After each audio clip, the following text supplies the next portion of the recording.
All right, trendsetter. We are joined here with the man, one of our favorite guests on the show, Member of the crew, man. And what can we say about him, man? But he is one of our all-time favorite guests to have on the show, and now we have him on video. This is the first time we got him on video. He is Marty Elias. He is the referee of the greatest referee of all time in our minds, man. Dude, welcome to the show. How are you, man? Long time no speak, dude.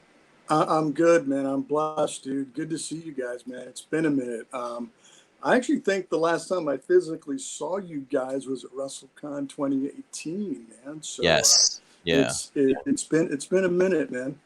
But I'm blessed, time man. flies. I'm doing great. Yeah, time does fly, man.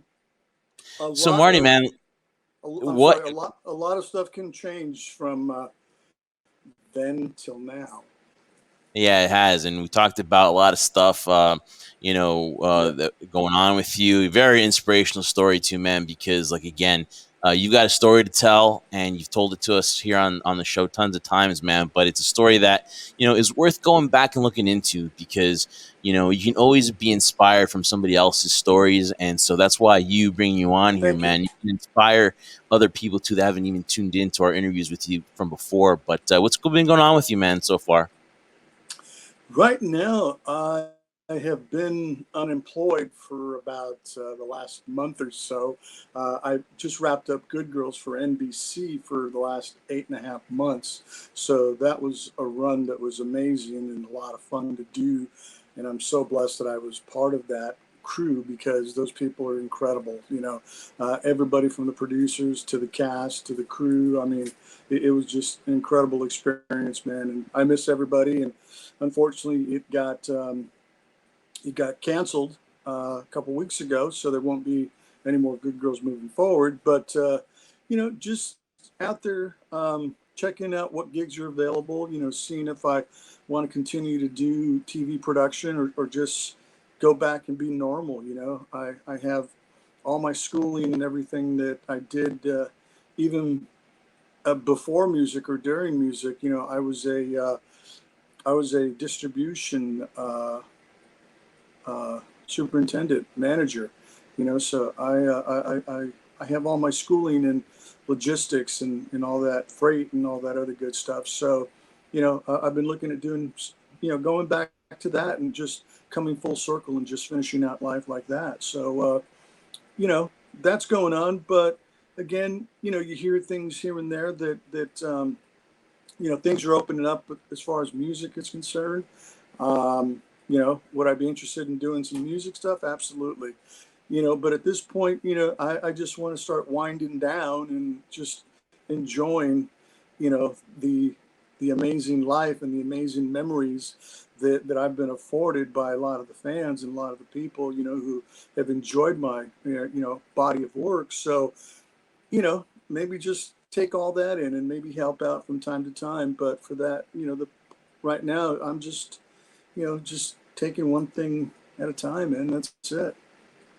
I love the mindset, Marty. We were talking about you taking one thing at a time. Now, granted, you said the last time we all got together physically was at a convention. Seems like ages ago, long minute compared to that. Many moons ago. I was a different man. Jeff was a different man. Hey! No moon stuff.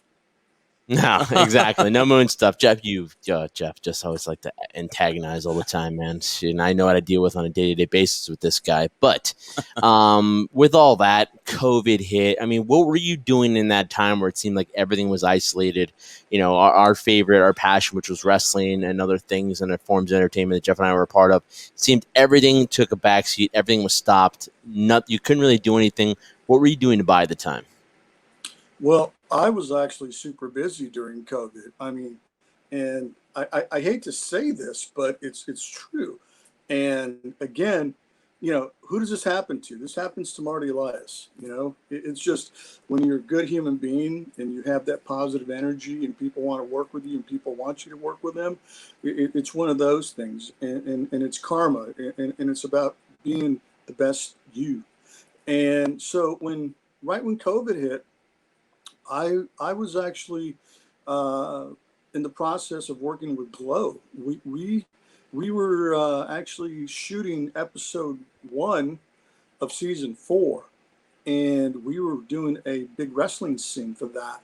And what happened is that I was actually going to be part of the cast. I had lines, I had everything. I was going to be a circuit referee by the name of Lou, for Glow, and we'd actually shot that, and we were right in the middle of that, and when we finished shooting that day, I remember we all gathered ground because we'd been hearing about this thing from China or wherever it was from, and it was like, okay, so that was I believe a Wednesday.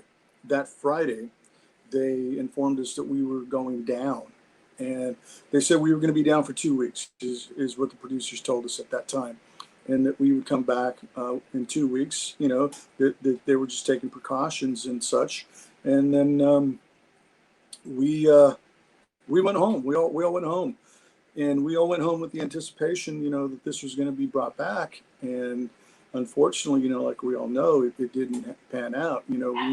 We actually found out. I found out that Glow was canceled by a link, Deadline. I read it on Deadline. I read Variety. I read those websites now. So I don't read the wrestling websites. I read the bougie ones. I'm just fucking. But I read that, and I was bummed, man, because I wish that we get a movie. I really do. And I know Mark Maron has pushed it too.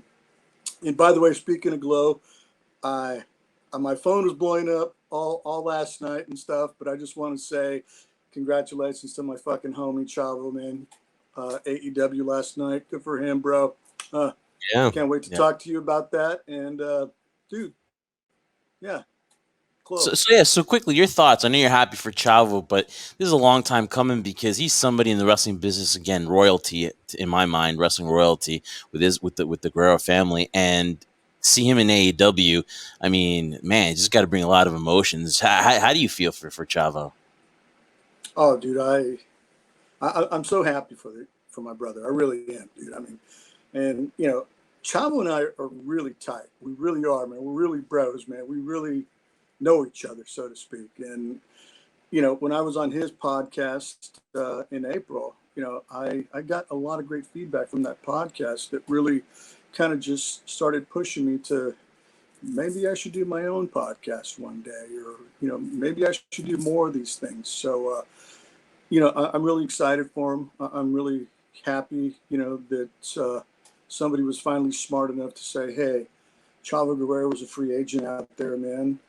This guy has done it all. His family is royalty.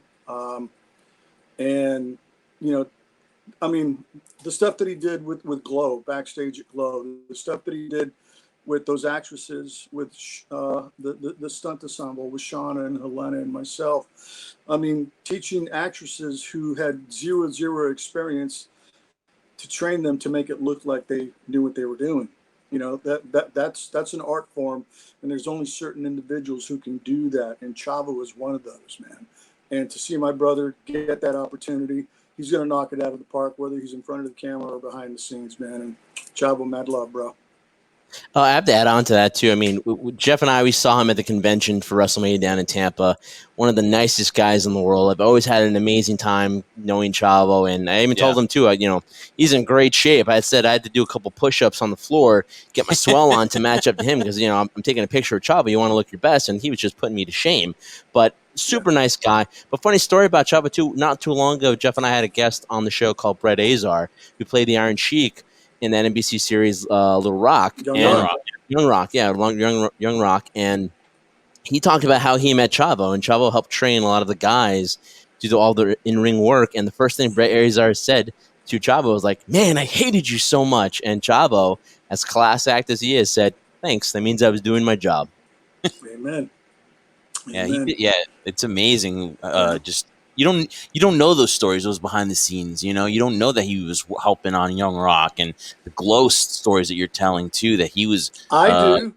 Yeah. You do, but You do. not I most know all people those do stories. know that. Yeah. And not only is it a great signing by AEW, but in terms of the knowledge that he has, Yeah. in terms of teaching other people that are starting to make their name or trying to make a name in AEW or just in this industry, to have a learning tree like Chavo Guerrero, like that's just benefits for everybody. Yeah, man, he's one of the best, man. He's up there with Dr. Tom. He's up there with Al Snow.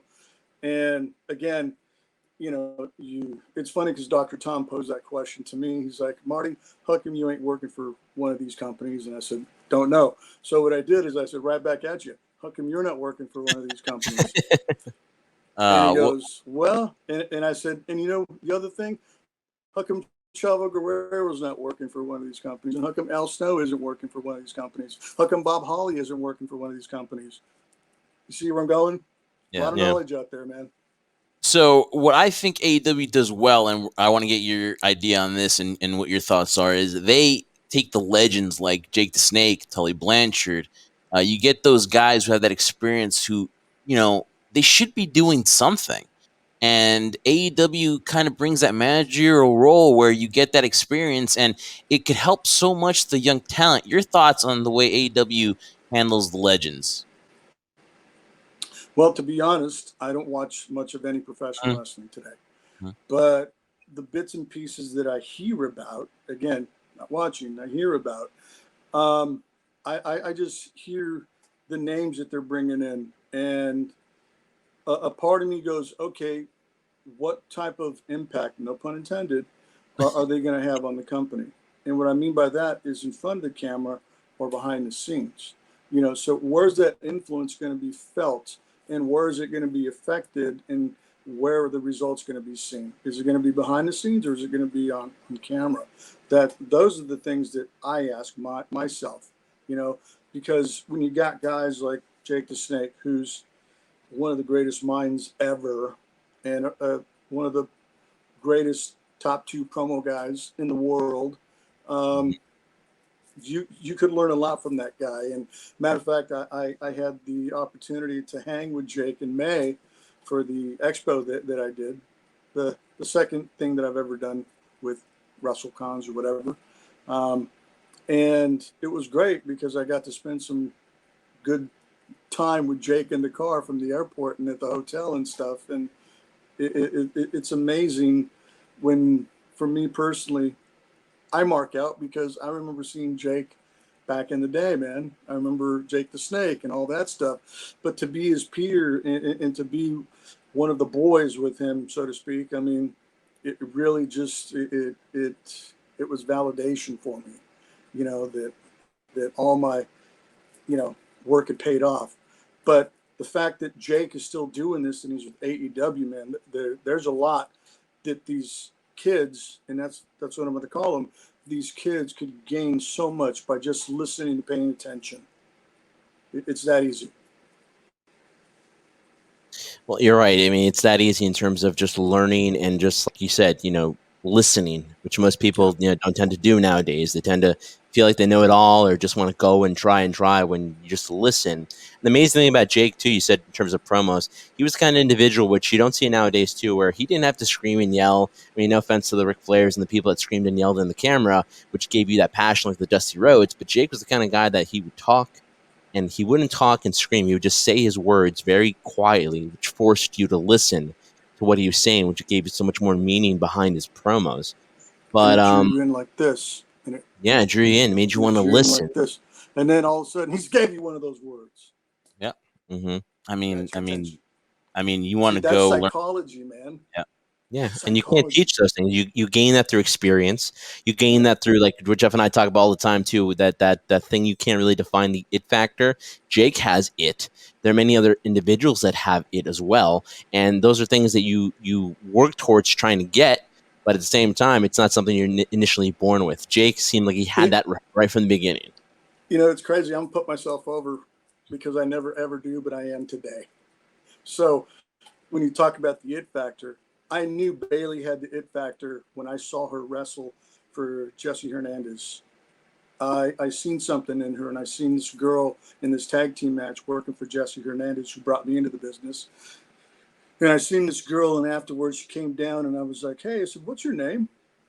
She goes, "Oh, Davina." And I was like, "No, what's your real name?" She goes, "Oh, I'm Pam. Pamela." And I went, "Okay, nice to meet you, Pamela Martinez."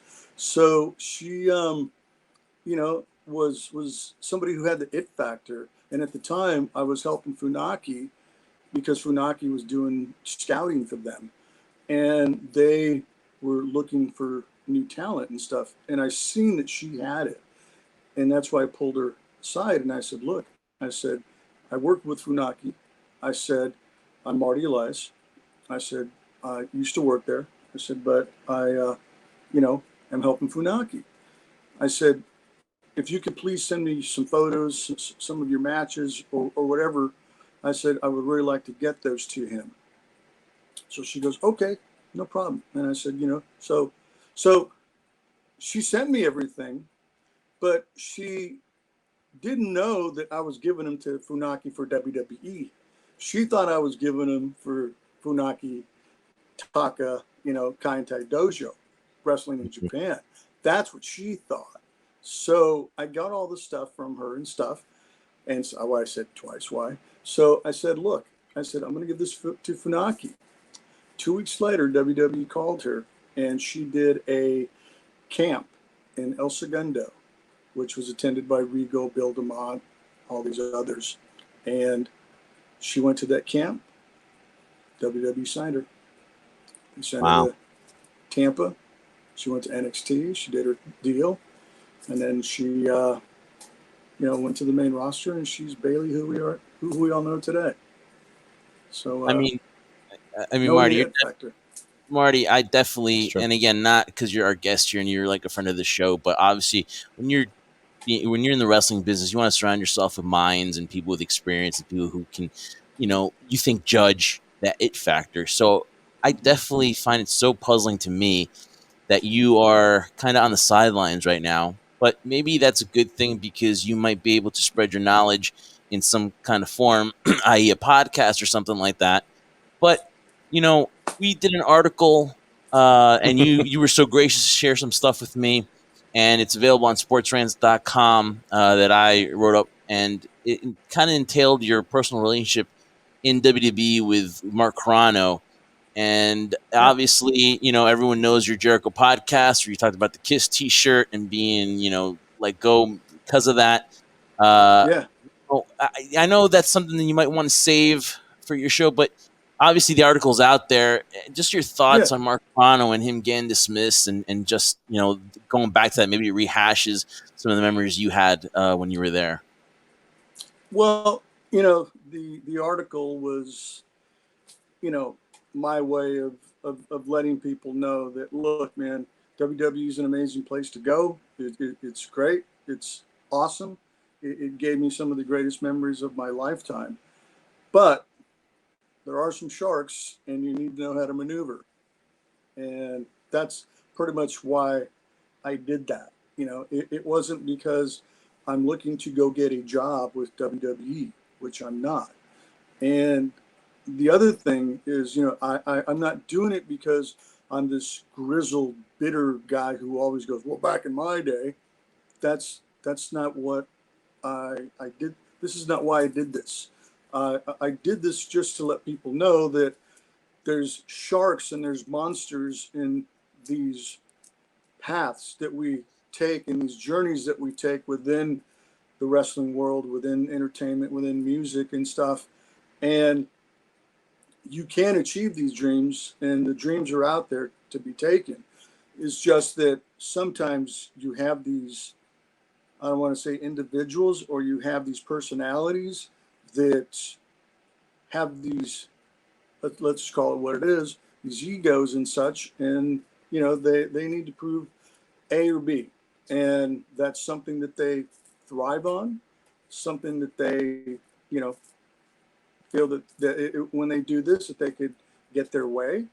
But, I did this just so I could set myself free, if that makes sense. This was about me, really. It wasn't about anything else. This was my persona non grata that I had. And again, working for WWE was the greatest thing that ever happened to me, man. And it was an amazing gig. There's some amazing people there. It's just that sometimes there's a few bad apples, and that's all I'm saying. That's all I'm saying. And it's not to go, okay, I'm a bad apple or somebody else is a bad apple.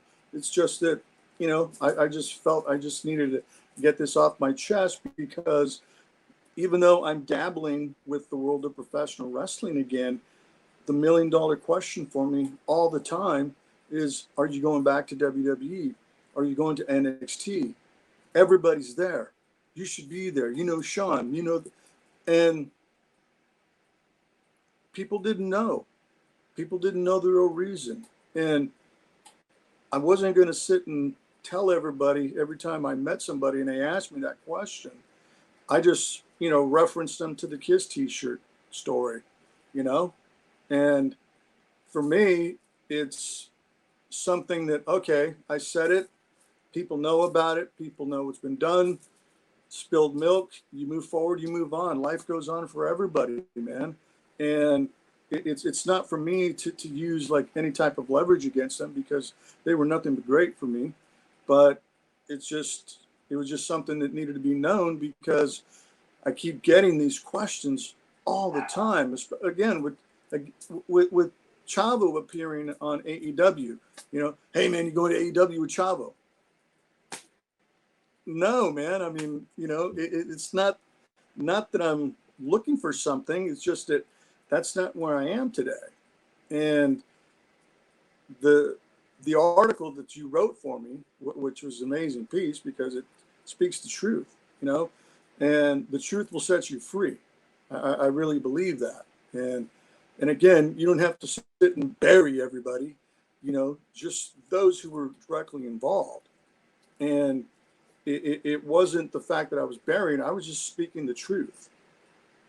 And sometimes, the truth maybe doesn't need to be told, but I was telling my truth.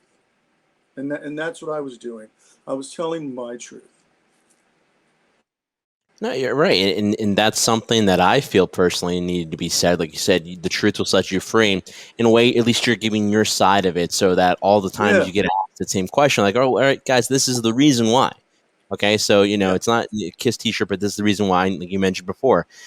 For other individuals that would read that and would get the same knowledge in terms of their sharks in the water, you always have to be mindful, because in any industry, and I'll relay it back to one of your first passions. I mean, I know you're dabbling in wrestling, but you're not involved in it. You don't watch it like you used to before.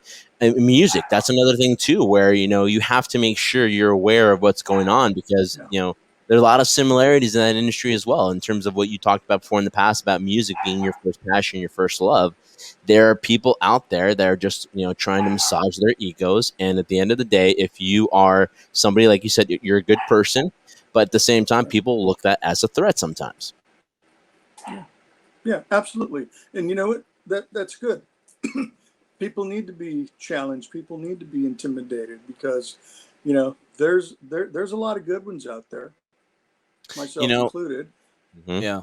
Marty, like, here's the thing, man. Like, as much as you change and you want to, dial in rock and roll, you're working in Glow, you're doing all these things. You're working on, TV, on TV shows and stuff, and you're doing that.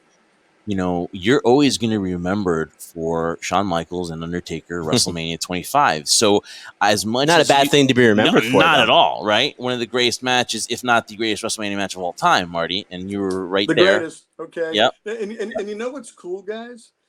A year ago, man, I would have said, "Oh yeah, okay, thanks." But I embraced that, man. I'm good with that. I'm glad you do, because it seemed like man. Last we year, had conversations. It seemed like last year. Listen, last year you kind of wanted to really get out of it, right? You really were like, I got this going on, I got that, and it kind of, you felt like, okay, it's a stigma that, okay, but now you're embracing it, which you should, because here's the thing, Marty, and I tell this to Brian and all our guests: the wrestling fans are one of the most loyal fans, a group of fans out there. And what you did, and when you went on Talking Jericho and dissected the match, and when you tell those stories, and when you go to the expos, you have to have a good reaction towards you. And that's got to make you feel great, man. And I just want to tell you, man, don't run away from it, dude, because that's what's going to be that part of your future. is being able to use that on your resume when you move on into the next stage, which is hopefully, working on Yeah. a podcast and talking about your stories. Yeah, and just to add on to that real quick, Marty, is that, a lot of people that we've spoken to privately, we really haven't had them on the show, and we've spoken to them to conventions, we've befriended them, have really felt bitter about things that have happened in terms of how the industry treated them and things like that. But at the same time, one thing that can never be taken away is individuals like yourselves' impact on the industry. And that one particular thing, which you have many other impacts within the industry of wrestling and music and production and movies and things of that nature, but that one particular thing can never be taken away from you, no matter what happens in your life, no matter how much the industry might have backstabbed you or might have treated you the wrong way. At the end of the day, you were part of history, and that will be standing through the test of time. Yeah, and that's the thing, guys. For the longest time, I didn't embrace professional wrestling. I was angry with it. I really was. And I felt betrayed by professional wrestling. I really did. And I wanted to get as far away as I could from it, because I felt very betrayed by it. And I felt that, with a lot of stuff, and I'm going to be very transparent here, guys. I went through a lot of shit, with a very bad divorce and some other stuff that happened. But I was done, man. I was done with everything. And, I just didn't want to hear about it, didn't want to see it. I was over seeing anything that was remotely professional wrestling related, man, because I said, I'll just bow out gracefully, because that's what I'm going to do. I'm never going to overstay my welcome. Like Paul Stanley of Kiss likes to say, but Kiss, sorry, they did, but, I never wanted to overstay my welcome. And I don't do appearances, and I don't go out and sell 8x10s and things and hold up these photos and stuff and hope people will remember me. I don't do that stuff. That's just my personal preference. If people go do it, God bless them, man. Make all that money, but that's just a personal choice. And I really never knew how much my performance, my hard work, and everything that I put into this professional wrestling world meant to people until Ed Gonzalez, much love for doing this, convinced me and booked me to go do a Q&A and be there in this wrestling environment that I hadn't been involved with for about 4 years, man. And he was very convincing, and I went. And holy shit, man, I had no idea that people memorized shit that I did. They told me about the match and asked me specific questions about this or that. But what was really mind-boggling to me was the cult following that Lucha Underground has. That was mind-blowing to me, man. I had no idea that the cult following for Lucha Underground, what it was.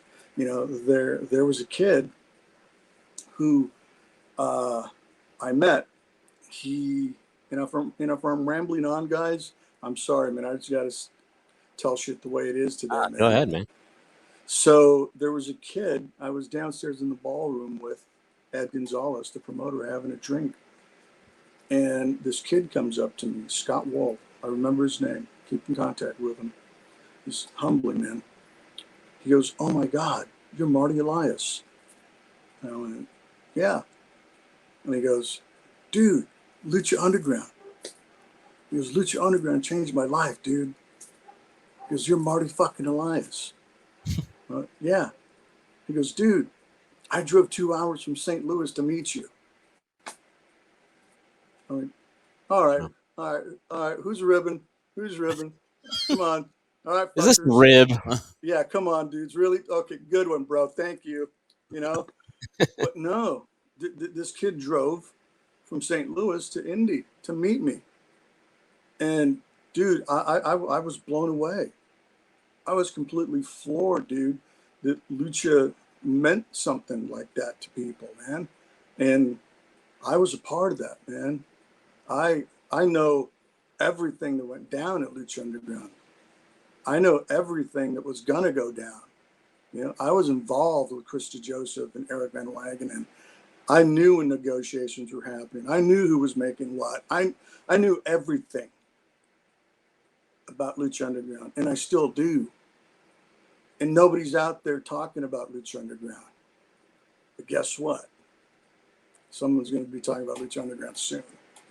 Ooh. Oh man, what a segue! And we segue to this, and That's what we call a tease in the business. And right? I'm excited because I think enough time has passed where, it's again, it has like this cult following, and it's something that people want to hear stories about.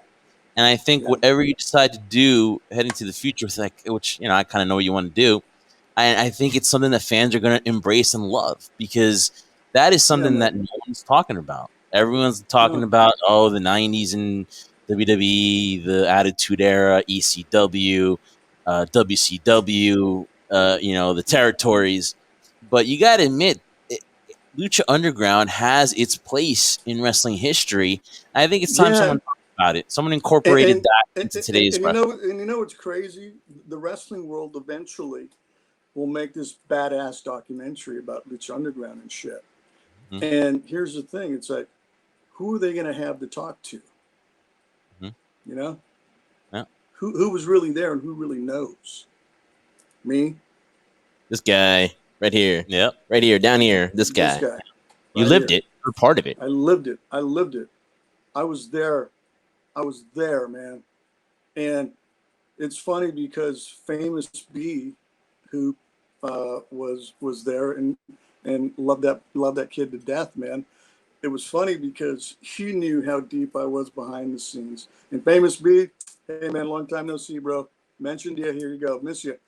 It was crazy because he would always tell me, he goes, Marty Elias, what do you do? What do you do? Huh? And I said, hey man, I just count 3. You just count 3. And that's all I would ever tell him. I just work here. But I was heavily involved with Lucha Underground, heavily involved. Yeah, and again, though, whatever you decide to do, hopefully in the near future, I think it's going to work. I think it's going to click, and I think it's something that, people can't wait to hear about. It's tales told from someone that was back there, hands on, right? Who doesn't want to hear about that? Stuff like that works. Stuff like that works. Oh, yeah. People want to hear those stories. Oh yeah. I was in charge of the rings. I was in charge of all that stuff. The setup, the fabrication of the ring, all that stuff. And before the tapings and before anything, I was in there before all the sets were put up and everything else, because I was in there setting up the ring and getting all that shit squared away and stuff, man. That was all me, man, at Lucha Underground. And then when all the set dressing and stuff, so whenever we use tables, we use ladders, we use the glass and all that good stuff, that was always me and Kelly Van Patter and Krista Joseph and those amazing ideas, is that we did all this stuff together. And no chair, no table, no trash cans, nothing like that ever got by me, because I inspected everything, because I had to teach them how to gimmick all these things to make sure that nobody was going to get injured. So that's how deep I was involved with all that stuff too. Mm-hmm. Yeah. And I was involved with talent relations at Lucha Underground too, working for Brian Metz, and dude, took care of a lot of people there. Yeah, I mean, again, the list of who's who now are in WWE, AEW, Impact, MLW. Yeah, I mean, I have stories of things that people aren't even aware of, or would go, holy shit, really? Yeah, really, man. Like being involved with some of these discussions and some of these things that were being thought of, or hey, man, maybe we could call this guy, or hey, what do you think if we called that guy? All right, I'll call him. And I did. Yeah, because Lucha was known for kind of that mystical stuff, that kind of magic, and WWE tries to do it, and it doesn't come off right. But Lucha, people knew that that's where they were going. It was kind of like a TV soap opera, that had that mix Yeah. of stuff that you could believe, kind of unbelievable stuff as well. But Marty, if you do that, man, that's going to be awesome. You're sitting on a gold mine there, and can't wait to be part of that, man. Looking forward to it, Marty. Yeah, man, I'm looking forward to it. Just to see, where it goes. And the cool thing is, man, I have stories from professional wrestling. I got stories with music. I got stories with television, interacting with, these celebrities, this celebrity, or, talking to this person, or, just these things that just don't happen to everyday Joe Blows, man. And that's the thing. I'm going to touch base going back to that expo that Ed Gonzalez, booked me for. I needed that. I really, really needed that, man, because I did everything that I ever gave to professional wrestling that nobody gave a flying fuck about me or my accomplishments at all. And Well, to go what you said, that's why yeah. that's why I never gave myself credit for stuff that I did and that I've done and the stuff that nobody else will ever fucking do. I wasn't there. I wasn't grasping it, And once I went to this expo and I got validation from Dr. Tom, God bless him, Al Snow, love you, Al. Getting validation from those two guys there and the interaction with the professional wrestling, the pro wrestling fans, and speaking to people and seeing what's happening. I'm Marty fucking Elias, man.